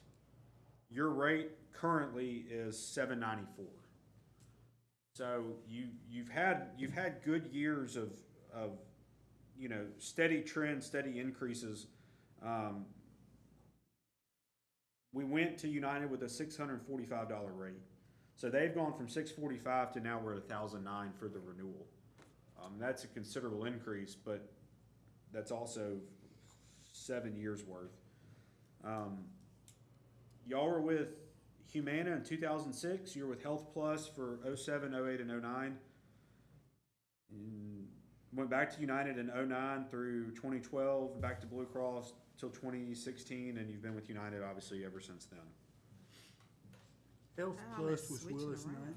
It was Willis Knighton's own insurance company. That was the best insurance we It ever was, had. it was. There were no questions ever asked. So that was before the Affordable Health Care passed, and when ACA got passed and all the restrictions came down on the insurance companies, Willis Knighton decided it was in their best interest to Elrod exit the- Elrod said goodbye to insurance. It's a Blue Cross Blue Shield from That was the best insurance you So- could have. So if Mr. Parker and his committee decides to stay with what we have now, I say now, stay with the fully insured plan that we have now, Nothing changes November, nothing changes December. January, they just start paying the new rate, Yes, that's correct. but they can still stop that in first quarter, second quarter. They can. I'll give you my recommendation. You would either decide to self-fund with Blue Cross now, or you decide you create a timetable where it makes sense for y'all to transition to a self-insured plan. And we're not here at this, I don't want to ever make y'all feel like I'm trying to hold a gun to your head. I mean, that's not what we're trying to do. We have timelines that we have to abide by with our carriers, that we have no control over. And the way the jury works with committee meetings and main meetings, and it's kind of been, we've been y'all's broker a long time, and this has kind of been this is just how y'all are set up to operate. And so we have to get a renewal. We have to get firm proposal. It's really hard to try to sell, and in any other situation, if it was a private entity, I would never take an illustrative proposal to anybody and try to sell something. Here's the rate, but it's not firm. So let's make a decision now, and then we'll see what the firm rate is. We kind of get in a situation where we had, and luckily, when I walked in here Monday, I had confirmation from Blue Cross that their proposal was firm. They were trying to extend that another month and say, we need one more month worth of claims. And then they decided it was in their best interest to firm up the proposal. So if y'all decide at a later date to self-fund, it's just gonna be a matter of updating the claims. If the claims don't get out of whack, and you don't get 3 or 4 people who get, gravely ill in that time, more than likely the proposal will still stand. But I'll never tell you that it's a firm quote without me knowing that it is. But wait until, oh, go ahead. Sorry. I just want to say, I listened to all the presentation that night, and I'm just being honest with you. Hub was the one that impressed me. And I talked to some of the employees, we watch it on live screen, so they were impressed with the Hub as well. And, and Hub said their rates are final and firm, so it's not, They did. There is a caveat in their proposal though, and that's what they are gonna be bound by.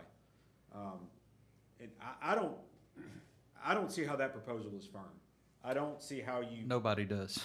I mean, luckily this is not a public bid law situation where you have to take low bid, but I think you guys have probably done enough construction projects in the past that the guy that was $1 million low, y'all probably ended up making up the difference at the end of the project. And I think that that's a situation that you could run into. Well, the problem, Mr. Richard, with the Hubs thing, I say the number issue, not personal problem, is we've historically had $2 million in claims, plus or minus a little bit. Their policy or their proposal is reducing that to $900,000 in claims. We know that's not gonna happen. It might drop to $1.7 million or $1.6 million, but it's not gonna drop to 900,000. So the issue, yes, they're, as we're all getting texts during this meeting from Hub, just so you know. I got your text, Mr. Parker. They're saying their prices are firm, and he's basically not discount. He's saying his side to what y'all are saying about them, I guess, Sure. in the text. But as Robbie pointed out, there's her quotes. It says that they don't have complete claim history. Only our current provider or their people have complete claim history. And they got it, and they still ain't worth the flip. So that's why that's one reason.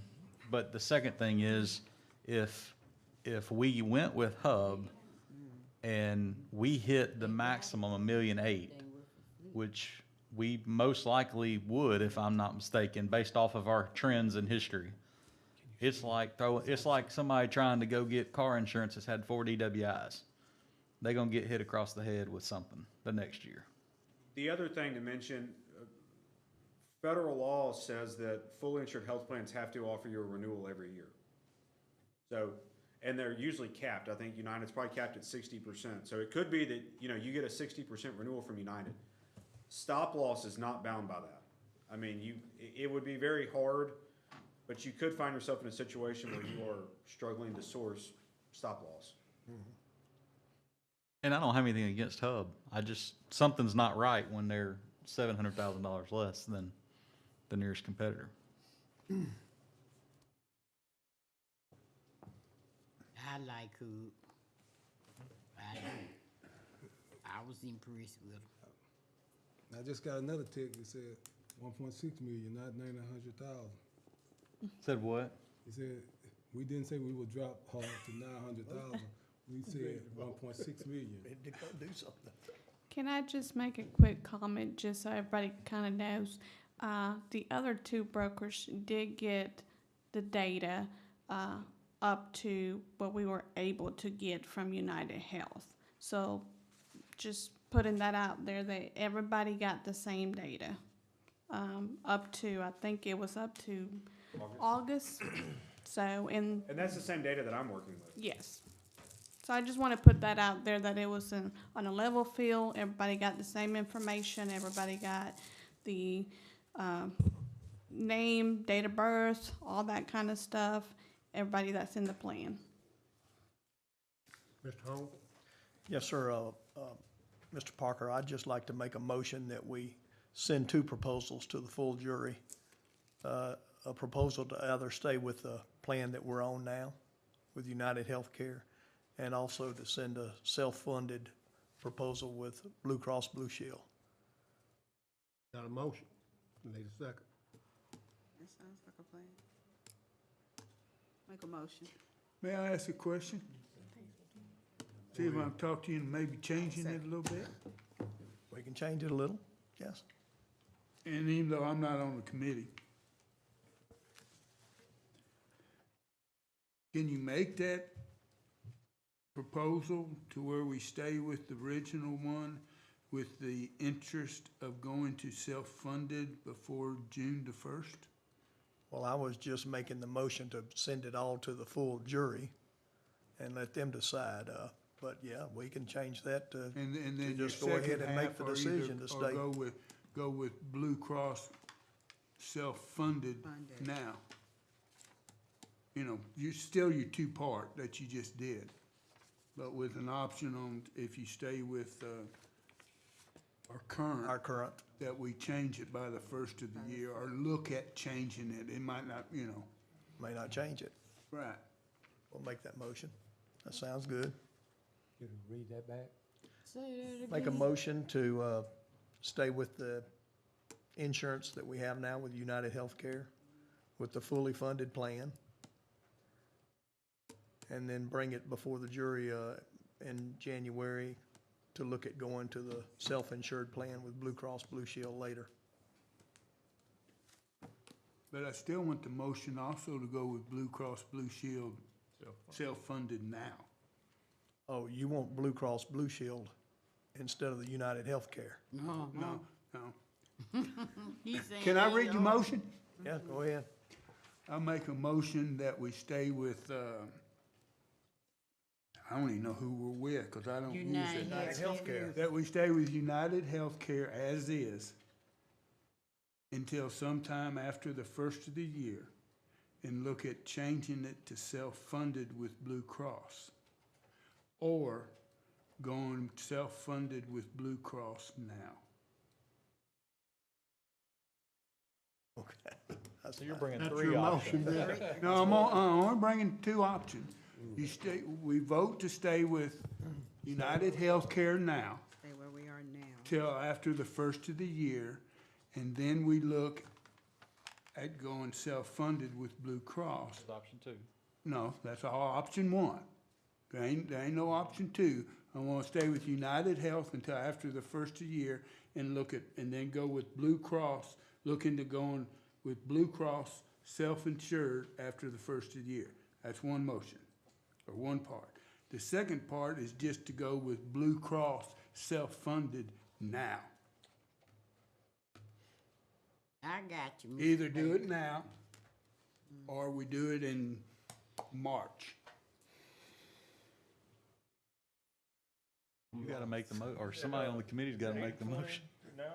Can I It's saying the interrupt same real quick? policies, Well, everything first off, that- we're just with like Blue, we got right now. United Healthcare now, aren't we? Correct. Yes. And we're with them till the first of the year. Until we quit paying. So that's mute. That proposal's That, firm. that part of the motion's mute. We're with United Healthcare and we're with them 80, until 20. January first. So And that, we're not changing what we're with now. but that's bringing me to question how, if y'all want to stay with United Health at the renewal rate, or do y'all want to entertain the alternate plan that I think came out to, if we changed it, some deductibles at 20% increase, I think it was, That's correct. so. Me personally, I like to stay with what we got until, Okay. until the new jury decides what they're gonna do. So stay with the Stay 75. what we have now, stay with it, and the new jury That's see United Healthcare. What we and got decide right what now, they it want. ain't 80-20, Except.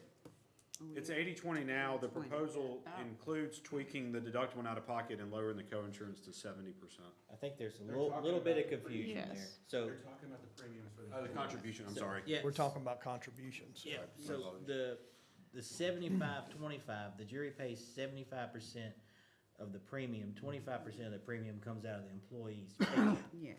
The insurance, when you go to the doctor, pays 80% and then the employee pays 20. 20%. That's where the 80-20, 75-25 come into play.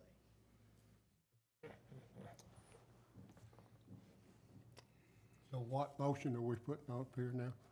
I really, tell you the truth, don't know. My motion was to present to the jury to go with the United Healthcare. It's what we have now, and stay with it as it is now. But then to look at changing after the first of the year and go I'll go possibly. with that. That sounds good, Jimmy. You know, I mean, that's where we're at Find now. it. I second that motion. So, then look at it after the first of the year to see about going Self-funded. self-funded. We've got a motion and a second to stay with United Healthcare as it is now until January the first. And Where, reevaluate. where the Blue Cross Blue Shield gonna come in? That's It's- after that's January after first, January we'll discuss 1st. that. So in other words, if we, Between, Don't put a date. You said it. between now and January the first, we have to. we can meet and decide what we wanna do and then get a hold to, Joe or whoever we may decide to. And then make sure. If you make it until January first, you haven't renewed your policy. That's it, that's all I'm saying. Okay? You need to make it, we're gonna stay with United Health with the new policy After January first. until after January Yeah. the first. You can't say January the first. I mean, we've got a policy now through January, till Yeah, end of yeah, we got a December. policy now Yeah, until it's- January first. We're not making a decision from now to January. We need to approve the policy to go into next year Right. until we have Effective time to January look at 1st. other options. Effective January first. It's not too hard. Does what they're saying sound reasonable? I mean, it meets all the, Yeah, I mean, there's nothing wrong with renewing as is. You have a policy, you're guaranteed a rate through December of '24. But if is there a penalty for leaving if they decide to leave? No, there's no penalty. And it's a paid contract, so if the claim's incurred during the policy, during the time frame that it's active, then the claim will be paid. I don't want y'all to, self-funding is not something you wanna rush into, and I don't want, like I said, it's the timetable, it wasn't us coming in here trying to force you into something, but I think if you're gonna self-fund, y'all need to have an appropriate timeline to do that. Do we need to renew the contract with, in 24? Yeah, that's what, Stay with it until we decide. Until we decide to change. yeah, that was his motion. That was my motion. Which we have until June. I better get her to read the motion. Read, you get that typed up and read it to her. Well, this is what I have. Just- Motion that we stay with United Healthcare as is until after the first of the year and/or go self-funded No, after the first of the year. Don't make that difficult. We're changing that to where Effective first of the year. Okay. effective. Motion that we stay with United Healthcare effect. Basically, what we're saying is come January the 1st, we will go Reevaluate. with the proposal that they presented to us, and we'll stay with that until we decide to go self-funded or whatever we may do. After that. Just want everybody to remember that an employee and a family, their monthly cost is gonna go up $170 a month when we do renew. Well, So it needs to So be, you see, that's what I'm so it trying needs to be, Yeah. When we do which one, we just renew. If we just renew and do nothing, an employee with a family, their monthly cost is gonna go up $170. See what I'm talking about? Can I make a recommendation that if you're gonna See what I'm renew talking with about? United and your intention is to not stay with United for another 12 months, that y'all entertain absorbing some of that increase to your employees? Exactly. Well, and as My guy. a sound financial advice that I spent a lot of time studying would say complete opposite, that if you're gonna give a 3% COLA in our budget, and you're gonna do merit increases, which we have to because we're on some steps, 25-step system, 14, whatever it is. I'm looking around you, Robbie, Michael. And insurance is going up 27%. You can't pay 27% for healthcare and absorb that, pay 3% COLA and absorb that, pay 3% merit increases and absorb that, because your revenue, which is taxpayer money, is not increasing. Exactly. We're not increasing taxes. We're getting less tax money. So it's not sustainable. That's why I'm saying it doesn't make sense. So basically, we're saying we should go I mean, everybody's is going up. Our share is going up also. So. Did you get it Yeah, but typed up? I'm still confused. I personally, myself, and I'm not on insurance with the Polish jury, I can't see how we can keep doing the insurance and not expect the employees to have to pay more money. I can't see it, period. I'm agreeing basically with what Mr. Kennington is saying. Our part, as a jury, is gonna go up too. So they've got to absorb part of, to keep what we got for them, they've got to come up with more money, just like we're having to come up with more money. That's right. yeah, but We can't keep absorbing their cost all the time. We've absorbed it over the last few years. Isn't that what? Done that, and I don't think the employees even know we did that. Our insurance has actually went up some, and the jury has always absorbed the cost, and we didn't pass it on to the employees. So I think it's time now, just like we're having to take the hit for the 27% increase, they're gonna have to take a hit to increase theirs some too. Now, whether it lasts other than a few months that it takes us to go self-funded, and maybe change their amount to pay, it's something we'll have to work out in the future. But to keep this insurance going with them and keep them with some benefits, we're probably gonna have to do what we're all not wanting to do, and that's to raise their cost a little bit too. that ain't no little bit. That's quite a bit. Well, and their cost of living, that's what cost of living They're gonna raise is get for. They're gonna get a raise, a COLA, they're gonna get a merit raise and stuff. They're getting more money. So you're not passing that, it's not like they're taking That's Yeah, a mono yeah, pay a period. hit on what they have now. Mono pay period. If we doing that, why, ain't no point in giving them no more Well, money. that'll all be discussed in the meeting with everyone. Yeah. Right. Okay, because this is a insurance This is strictly committee meeting insurance. anyway. We can work We're out sending our it other to the- problems at a That's later right. time. Let's end this tonight, right now, with this. And then we can discuss all of that later when the full jury's meeting. But if we don't discuss it tonight, what you saying is that's gonna be increased. He's saying that they gonna take that increase tonight, right? No, at the beginning of the year. At Beginning the of the year. beginning of the year? Beginning of the year. Beginning of next year, they'll have to Yeah, start you paying. got time for But you still, Ms. Burrell, you still have budget meetings to happen in the next month and a half that are It's gonna just decide something if we're we're gonna- doing the COLA, if we're we're just doing presenting it to the these jury. premiums, and we're gonna have to figure out what amount of money we apply to that budget. So that'll all be sorted out between now and December 31. I mean, I look at the COLA and the cost of living and all that. I look at it not just a benefit for an employee, but a benefit for this parish. The more money our people making in this parish, the more they gonna spend in this parish. Know what I'm saying?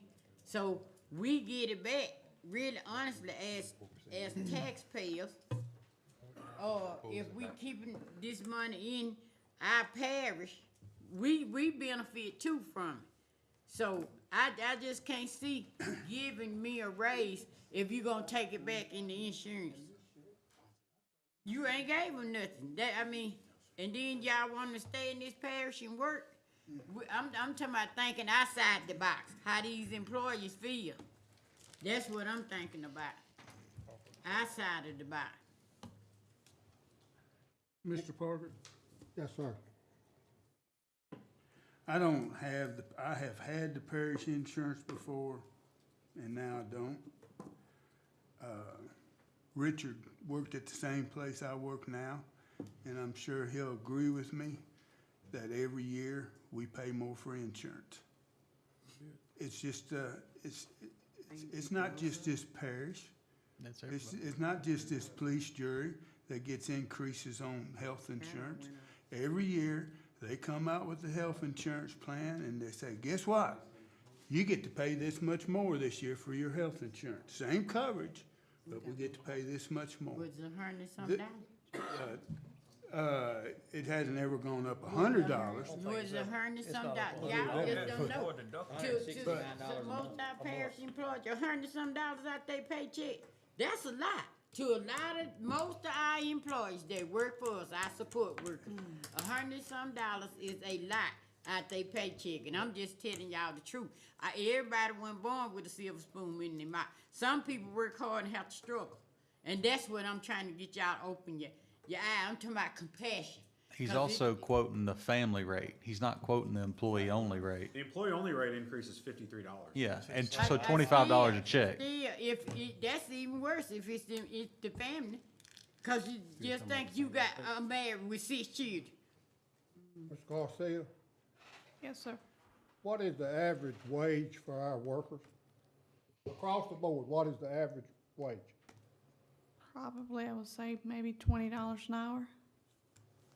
That comes out to how much per year? Hold on, let me get my calculator. 41, 42,000? Yeah. 3% of 42,000 is what? 41,600. 1260. So they get a $12.50 raise, and we're only going up $100 on? Yeah, I mean, it will eat the COLA up with the increase. Now, I just wanted to let you know too, payroll sets the new rates for the coming year in December. So we're always a month ahead. So just kind of keep that in mind. I have a question. So Go ahead. Are we, We've thrown everything out already Okay, I tonight. got Go ahead. like I say, I know we had this meeting today. Were the other groups invited back out for this meeting as well? Or did we just, was everybody invited back out for this meeting? I know. I mean, the mention was at the end of the Monday night meeting that this meeting would convene at 5 o'clock tonight. Okay. I guess what I'm saying, because I know you're here, and I appreciate you being here. But I guess my concern is like, we automatically going with you because you're here tonight, because you're the one presented to us tonight. And that's what I'm getting from this, and like I say, I don't again, think that's what, I don't think that's what this is all about. We just discussed every one of the plans, and, we've all pretty much, I thought we're in agreement that the other 2 plans were not up to par, and that we would be disappointed, and our employees would be disappointed. That's what we was told. Apparently, they must be watching this on live screen stuff. They are. Because we've been getting texts all night up here. I guess my thing is, like I say, it's, like I say, I'm not insurance, I respect what y'all do, I'm not an insurance person. But you know, I have common sense too though, so that goes a long way. And but like I said, it just seemed like we were trying to make the decision, boom, right now. I understand we got to have something, but, you know, we're being told one, it's just like car salesman, they're gonna make this deal, they're gonna make this deal, you know, being told one thing, and, you know, I like to have all the eggs in the basket, you know, like, and they presented, again, that's who presented, that's who I like best, Hub. I'm just being real, that's who I like best out of the group that came to us last Monday. And, you know, it just seemed like we're automatically going with United Health again. And like I said, I have some bad taste because of, like Ms. Burrell, the bills. So I do have some bad taste in my mouth about United Health. And so, but that's me. Like I said, I was for the second group, so, you know, that's my story and I'm sticking to it. So. Well, I don't really think that, I think by the motion I made was meant to get us out of a hurry, to make a decision tonight on some insurance and give us a leadway to change after the first of the year. So I don't think that's rushing into anything. I think that's putting off a little bit and giving us more time to discuss and think about it. And, I don't think that we're leaning towards anyone in particular just because they're here or not here. I guess, I appreciate it. I guess my thing, I've read that as well. But with the changing to self-insure, could that also go with United Hub? It could. Or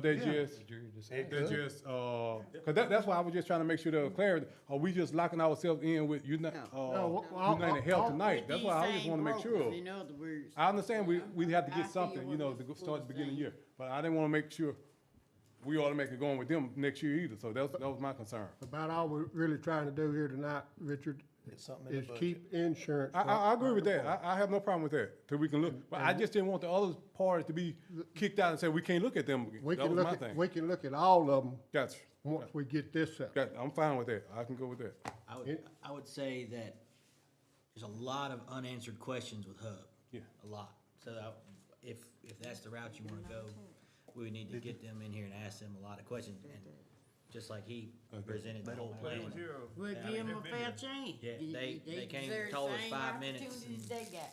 Yeah, so. Well, and just know too that regardless of what plan, if you go self-insured in January, February, December of 2024, based off of these rate sheets, the family cost is not $170. The family cost, if you decide to go with Joe's plan with Blue Cross, the family cost is $80.79 different. It's not $170. Well, I didn't say that. No, I'm just saying. So just know, right now, you're not committing to charging the employees $170 extra a month. There's a possibility by January that, you know, they pay 1 month of that. But hopefully y'all make a decision between January 7th and January 31st.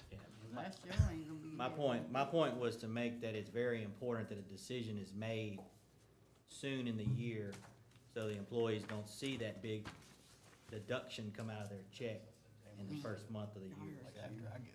That was my whole point of bringing that up. Everybody's through talking. I call for the Please question. vote. Call for question. We'll vote then, please. Thank you. Only the committee. I'm abstaining. You're on the committee.